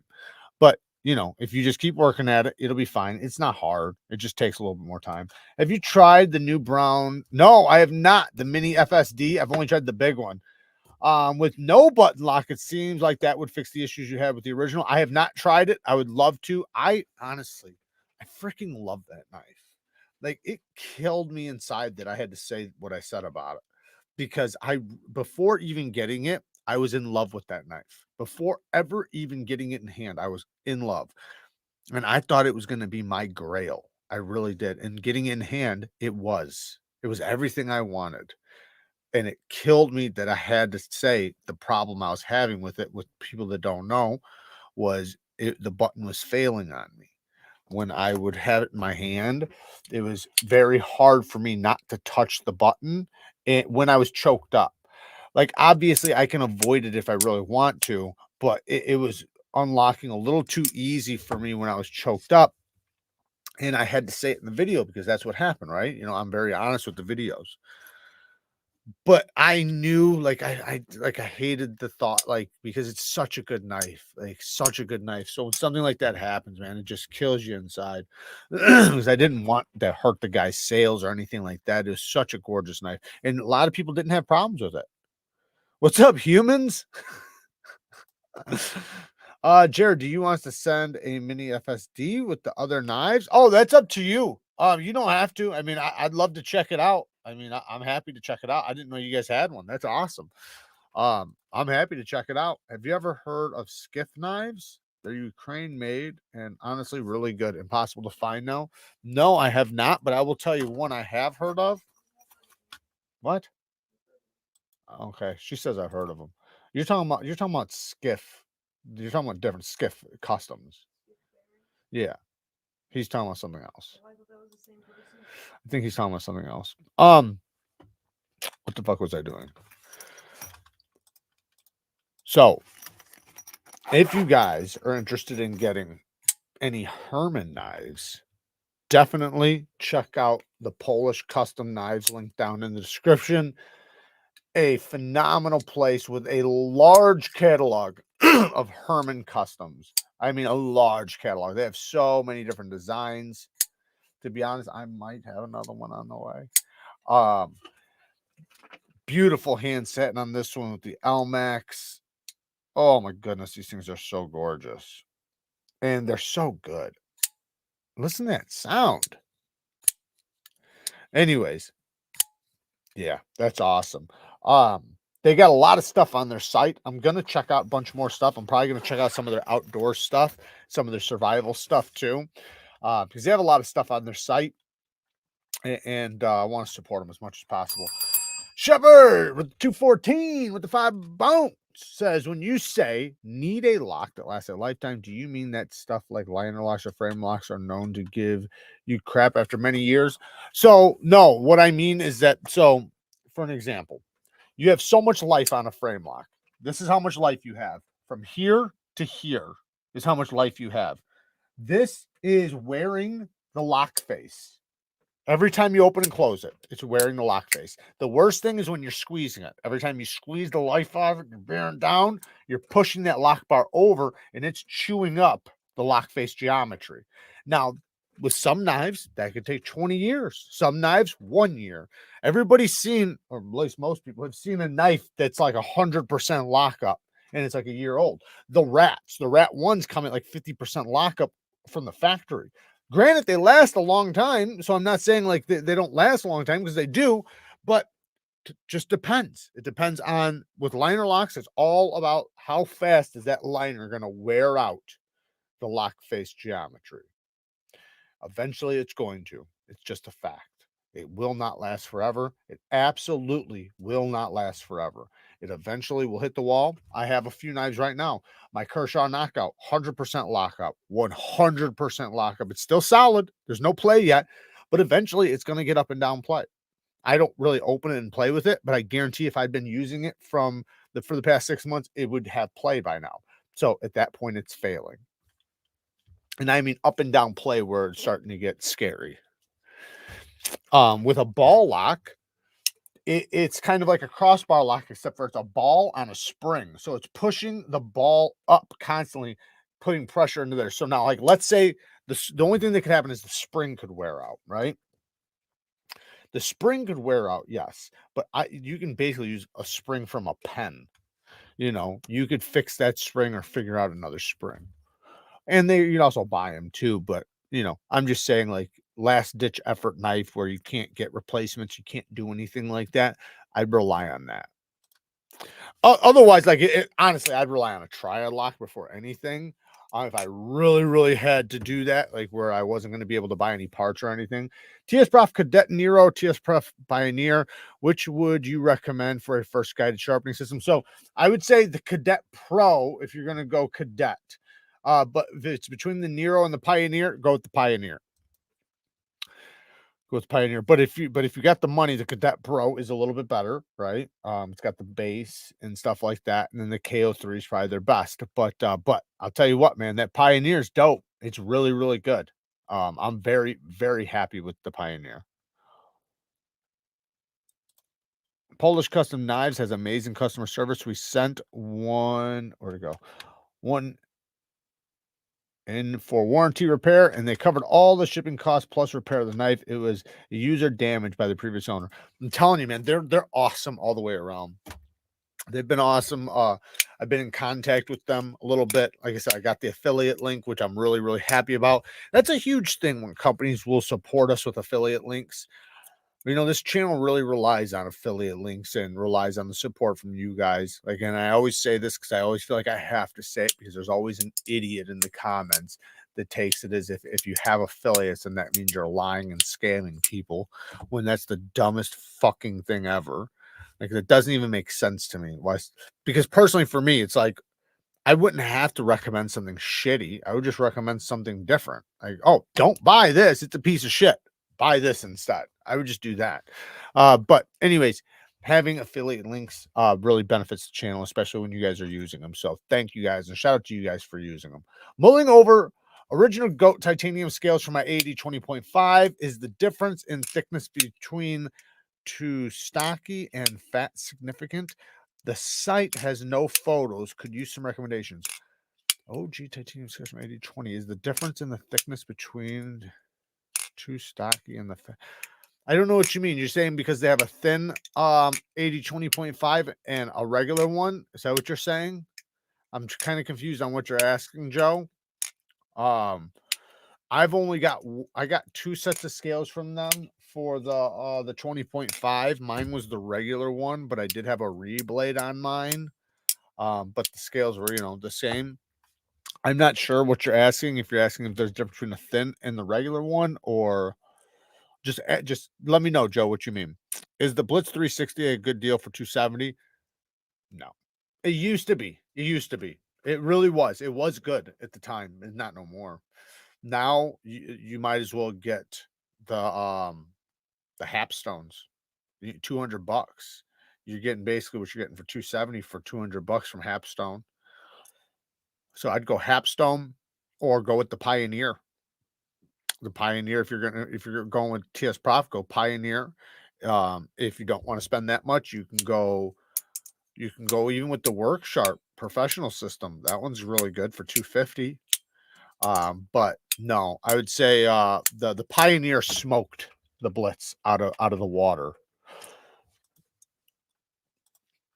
Let me see what he said.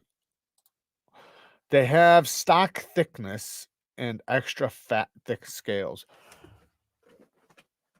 Well, okay, so the stock thickness is going to be the stock thick, like just like the regular scales. The thick ones are going to be more beefier. They're probably contoured or something. I don't know. I haven't seen them. I got to look, but everything that comes from Original Goat is badass. If you have any issues, they'll take care of you. These are contoured and badass. I freaking love them. But no, I don't know about those. I haven't had them. I have the regular ones, so I haven't tried the fat ones. They say stocky and fat seems like they offer scales and different thicknesses. So it's probably all it is you're gonna go from regular, just like this. Obviously, there's different machining and stuff like that, but I'm just saying this thickness of scales to probably fatter ones and probably contoured or something. That's the difference, probably. So just depends on if you really want if you want better ergonomics, or if you want it to be nice and slim.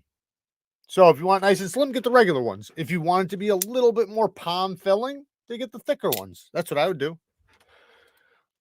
Mr. Herman is really nice. He will always take the time to answer questions about his knives and custom builds. Yeah.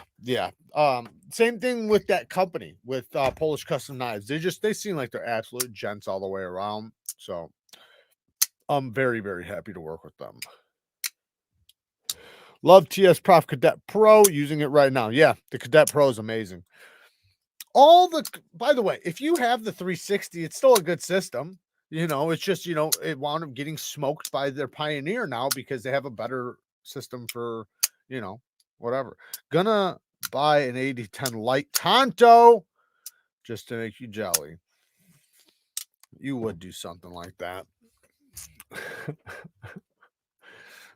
Yeah, well, I'm gonna buy you a whole bunch of ombre leather.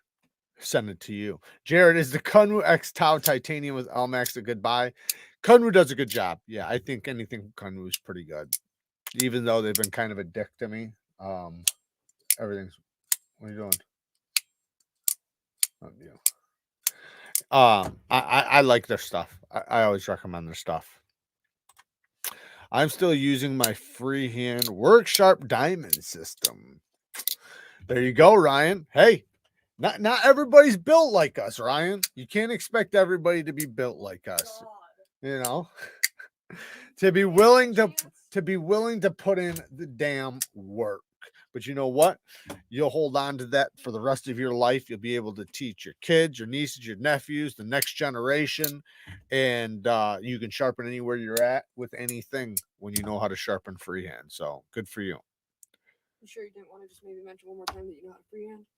I didn't say he did. Ryan did. I'm talking about Ryan. Us. I said Ryan, though. People aren't built like us. Yeah, but I'm specifically talking about Ryan. Face. You're so proud of yourself. Everybody wants to see you. No. If you guys bought an Apache 3800 and a Nalpac foam insert, oh, you're talking about the cases. Do not use contact cement to fix the foam in the case. It's been a week and the smell never dissipated. The smell is now on the knives. Oh, that sucks, Joe. I'm sorry to hear that, brother. Damn, that sucks, man. Oh, shit. Got the stinky knives. I one time had this sharpening stone that came from a garage that I don't know what was the scent on it, but it smelled like dog shit. It was bad. And I had it for a little bit and I sent it to a buddy who really likes old stones, and he likes to look at them and see what kind they are. I didn't know what kind it was. It was covered in stuff, so like I couldn't tell. I knew it was a sharpening stone though. Sent it to him, and he was bitching. Like he was like, "Man, my fucking house stunk like shit for like 3 weeks." If you got, oh yeah, I read that. How do I convince my parents to get me a knife? I'm 16. Well, King Henry, you're gonna have to just talk to him. Tell him that grown men carry knives, and I'm a grown man. I'm surprised they haven't put a knife in your damn pocket. I'm questioning your parents. Just picked mine up from Napster, or questioning the kid. Maybe you shouldn't have a knife. I'm joking, obviously. My dad put a knife in my hand since I was like 5 years old. Like, I've always had a pocket knife.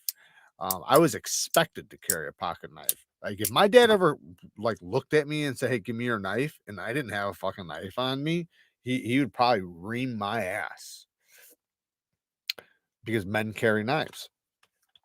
King, show them you're responsible and explain to them you need it as a tool. Yeah. Jared's opinion of the KIZER Mini Sheepdog button lock. I just showed it the other day in a video. I like it.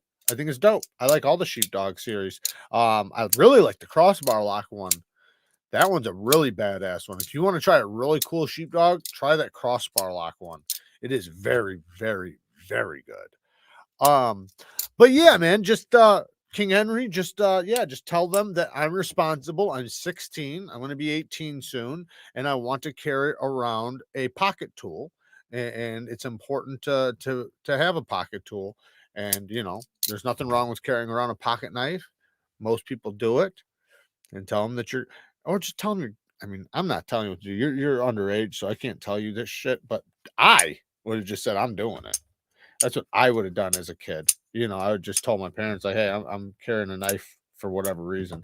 They would have expected me to anyways, but I'm not telling you to do that. I'm just saying what I would have done, because then it makes you more adult like, you know, like kind of like this, right?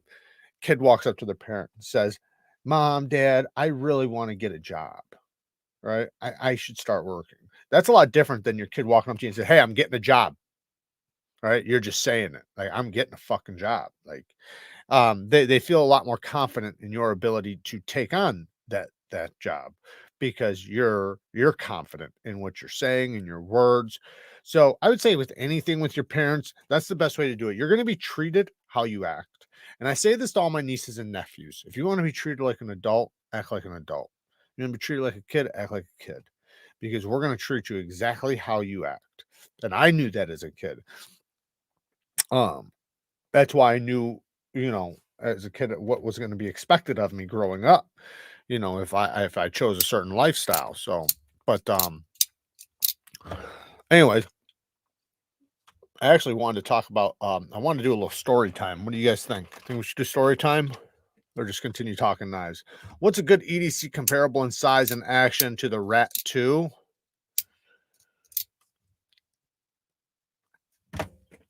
The Elementum. Yeah. The Rat 2 is the small one, so yeah, the Elementum. Civivi Elementum. Grab the Warncliffe one. It's really good. It has multiple deployments.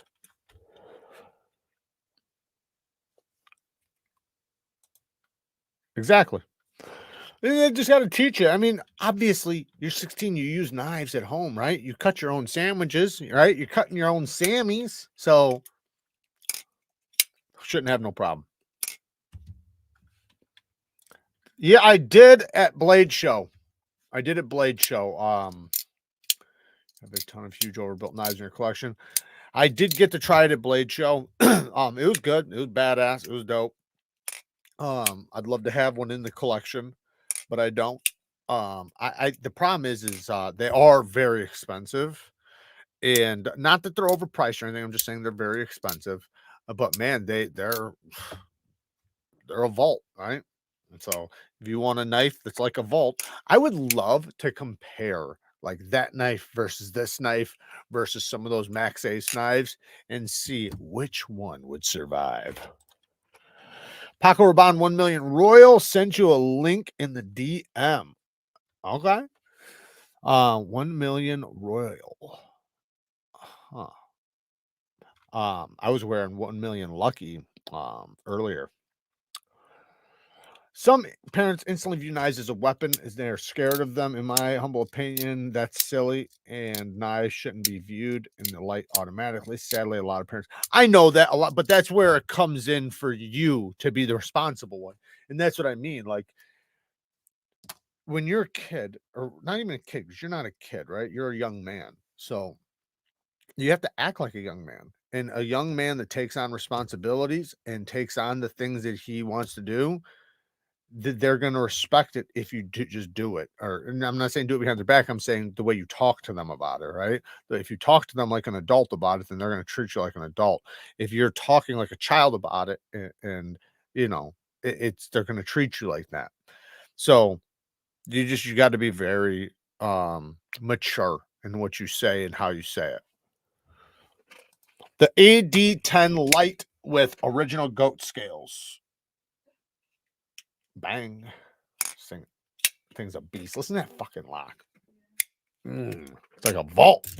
I had knives, but my parents didn't want me to carry them around though. So start with a multi-tool.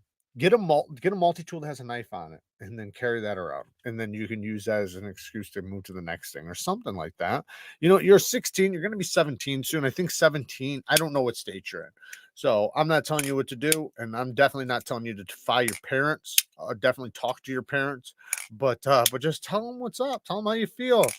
Tell them the damn dizzle. Show them these knives. Just don't let them watch my self-defense knife videos. Which cold steel is um all the cool kids had a buck 110 in the early 70s. There wasn't much else in the folder. That's true. Everybody had a buck 110 back then. Looking at the Spyderco Agami super blue tool steel core sandwich between SUS 410 stainless steel, and I don't know much about the steels. Can you give me an idea of their performance? So that's a San Mai, it sounds like. So the S410 stainless steel, it's just a stainless. You don't have to worry about that. It's the super blue is going to be the actual steel that you're going to be using. The other stuff is just for stainless purposes, because it's a tool steel. So it's the super blue, and I don't know a lot about super blue, so I can't give you any feedback on it, but that's the steel that you're going to care about the most. That's going to be your edge retention. The other steel is just a jacket for edge or for corrosion resistance. He's talking to King Henry. I think my dad gave me my grandpa's Bowie knife when I was around 10.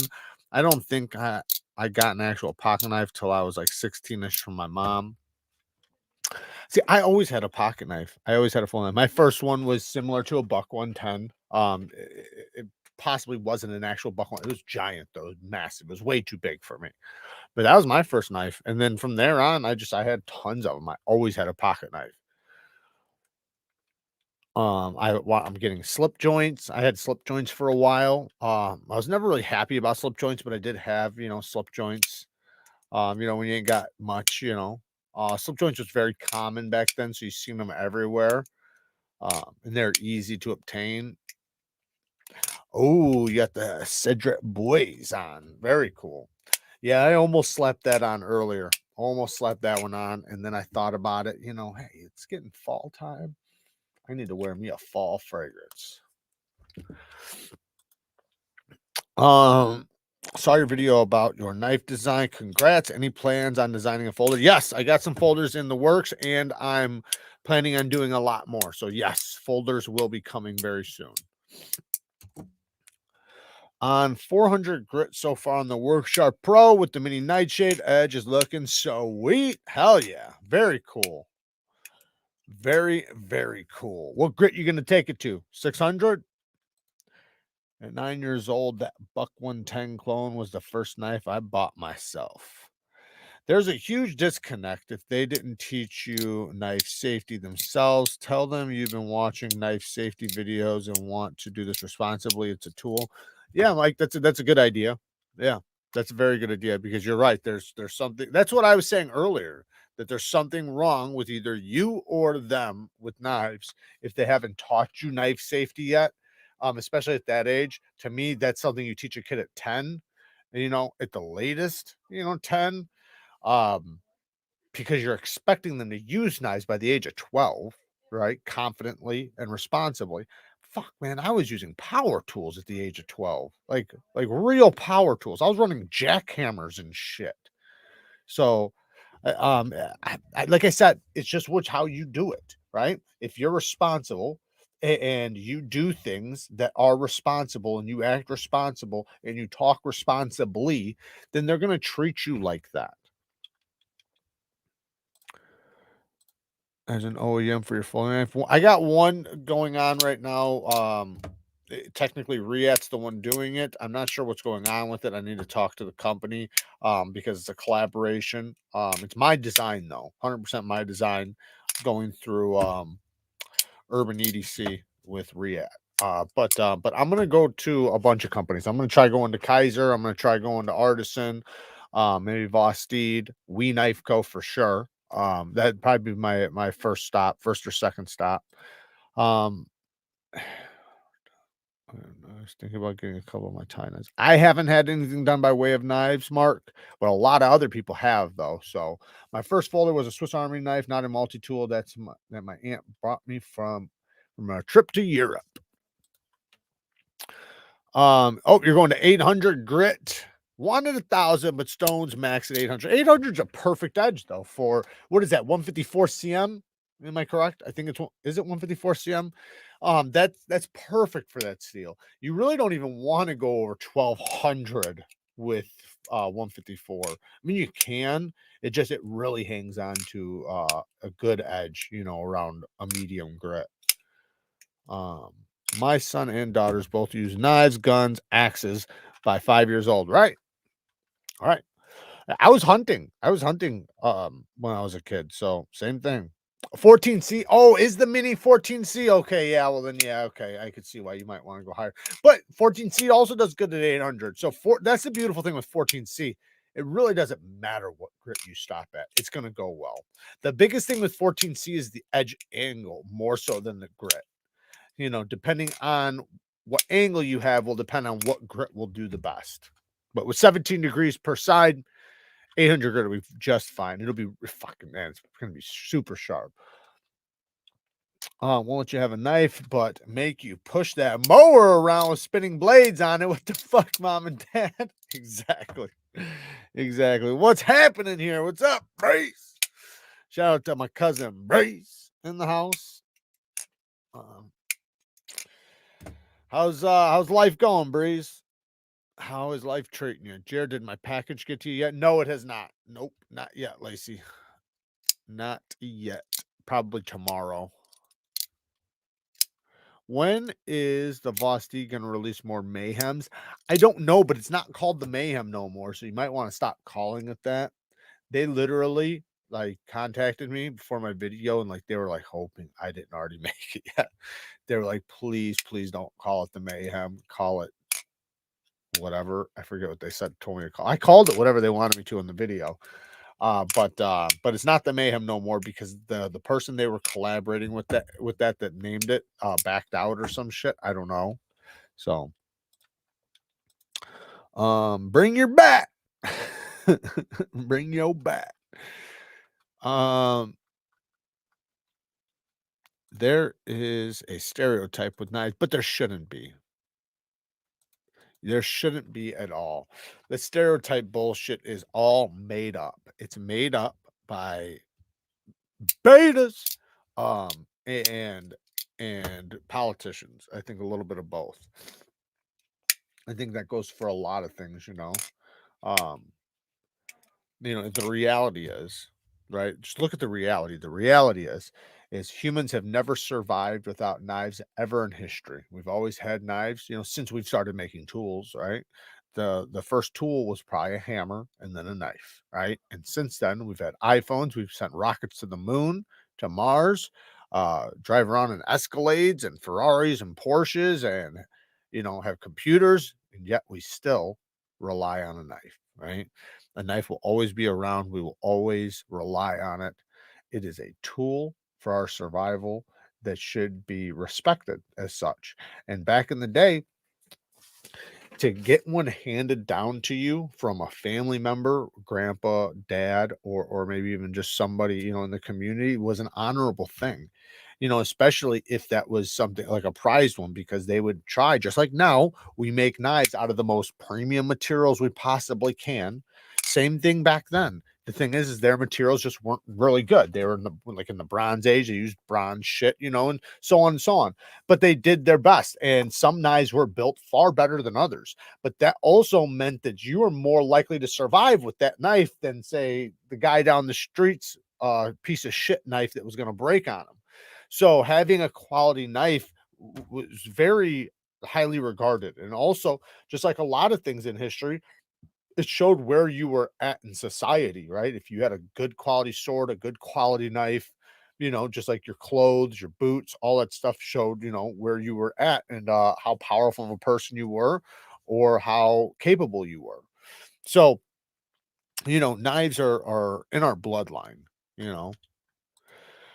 Michael Upchurch, been a member for 16 months. Shout out to you, man. Shout out to get Roll Shambo over 5K tonight. Let's go. Yeah, definitely go and support Roll Shambo. Maybe one of the moderators can link his channel down in the description. Let's get him over 5K. Knives are tools like anything else, but they're also a reason there's warning labels on dumb shit now. That's so true. That is so true. Yeah. Yeah. They got to tell you not to eat the moisture packets. I know it's ridiculous, but that's just because of lawsuits and stuff. But yeah. Um, but yeah, shout out to Roll Shambo. Definitely go and subscribe to him. He has an awesome channel, guys.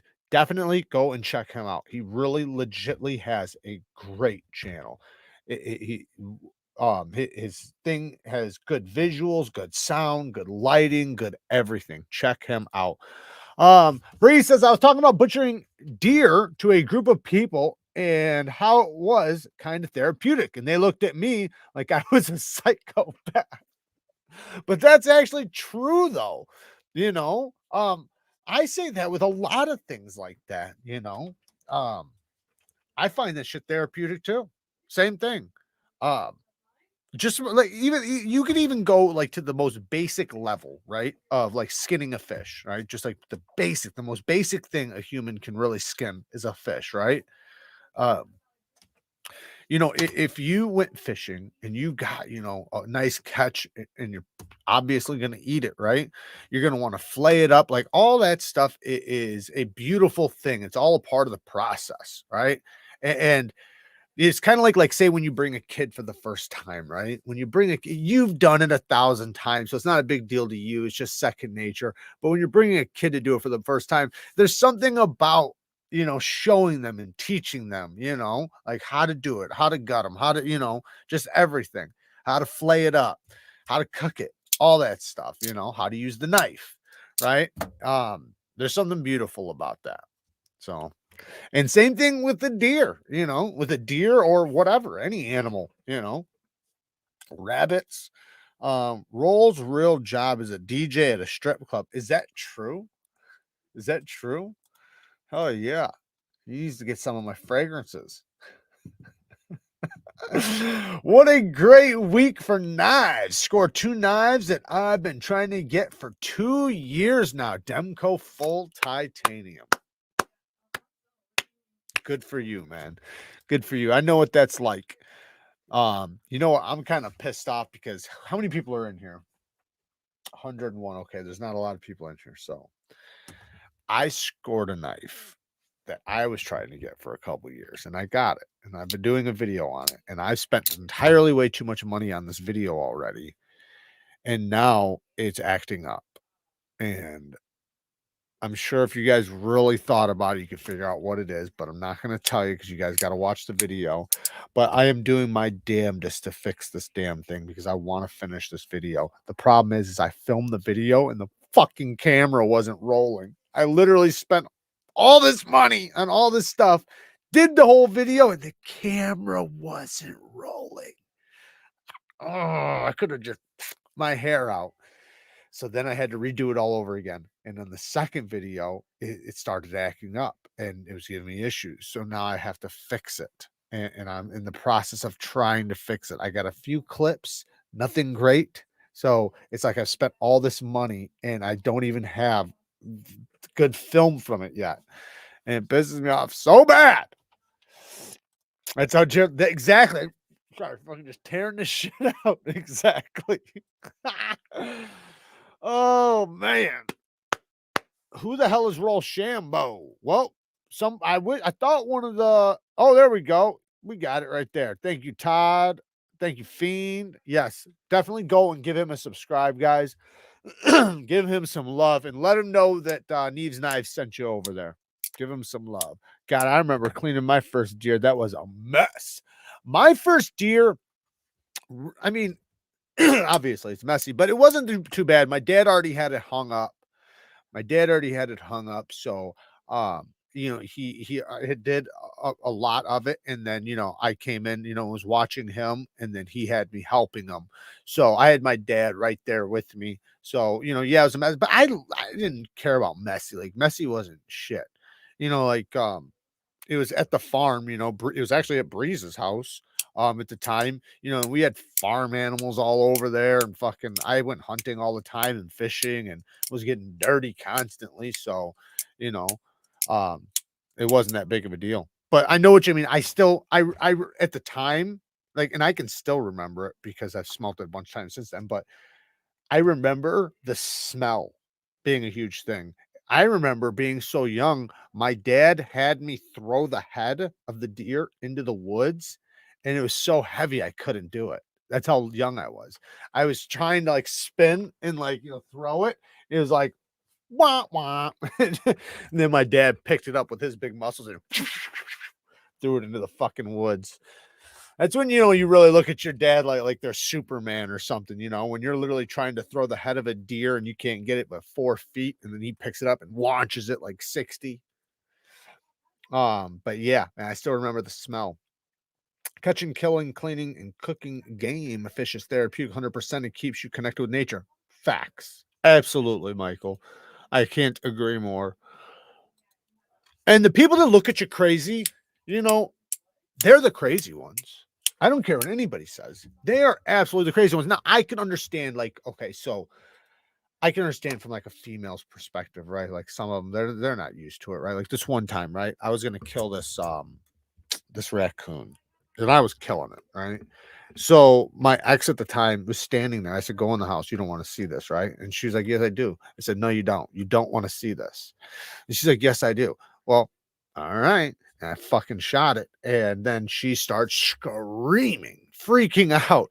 It's like, I knew you didn't want to see this, right? Like, I know you didn't want to see this. And then she starts looking at me like I'm so fucking evil. Anyways, the point is, though, I can understand from that point of view, or like, you know, from women, but when it comes to men, like, to me, like if a man says something like that, like, I don't even understand it. I don't even know if I could respect it.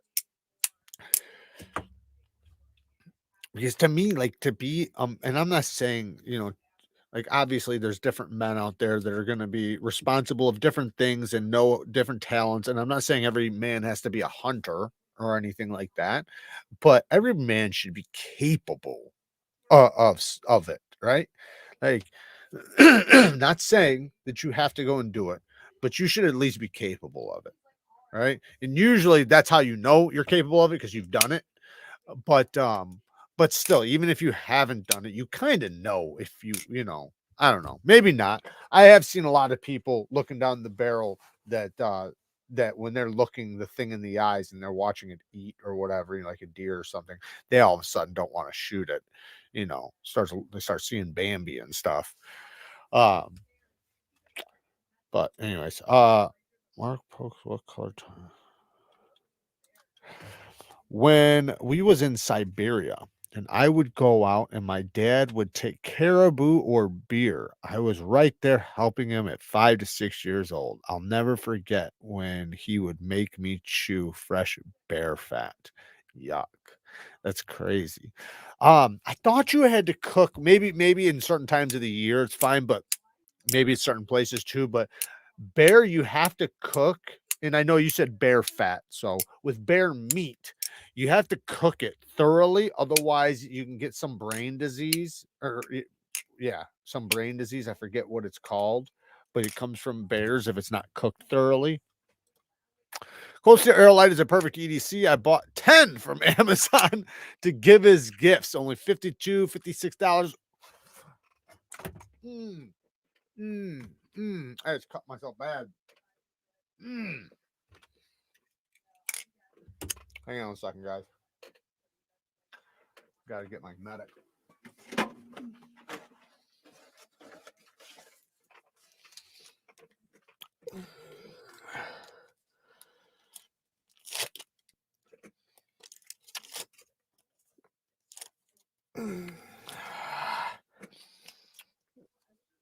All right, we're gonna have to end it here, guys.